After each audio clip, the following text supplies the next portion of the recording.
பணியாரத்துக்கு தேவையான பொருள்கள் சொல்கிறேன் கேளுங்க.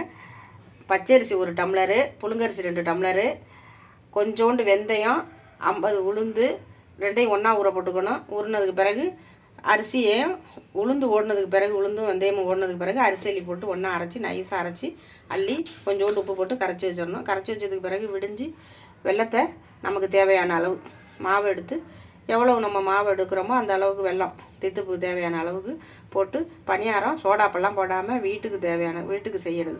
அதனால் பிள்ளைங்களுக்கு கொடுக்கலாம், நம்மளும் சாப்பிட்லாம், எல்லாருக்கும் கொடுக்கலாம்.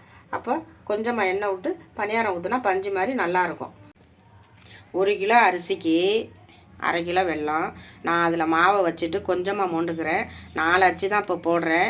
போட்டு இப்போ தேவையான அளவுக்கு மட்டும் ஊற்றிக்கிறேன். உங்களுக்கு நிறையா பேர் இருந்தால் நிறையா ஊற்றிக்கலாம். எனக்கு கொஞ்சமாக ஊற்றிக்கிறேன். இந்த வெல்லத்தில் இருக்க மாவுக்கு மோண்டு ஊற்றி கரைச்சிக்கிறேன். நான் சோடாப்பு கிடையாது, வீட்டுக்கு செய்கிறோம். நம்ம எந்த அளவுக்கு இப்போ ஊற்றிக்கலாமோ அந்த அளவுக்கு ஊற்றிக்கலாம்.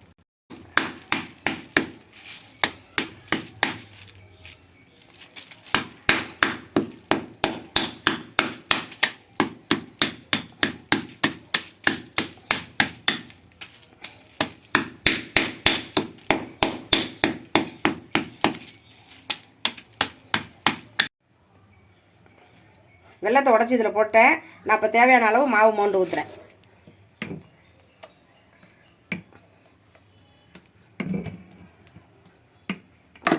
தேவையான அளவு நான் மோண்டு ஊற்றிட்டேன் மாவு. இப்போ நல்லா கலக்கி நல்லா வெல்லம் கரையணும். வெல்லம் கரைஞ்சதுக்கு பிறகு கல்லை சிம்பிளை வச்சுக்கிட்டு, இன்னும் நான் கல் பற்ற வைக்கலை, கல்லை பற்ற வைக்கணும். பற்ற வச்சு கொஞ்சமாக எண்ணெய் ஊற்றி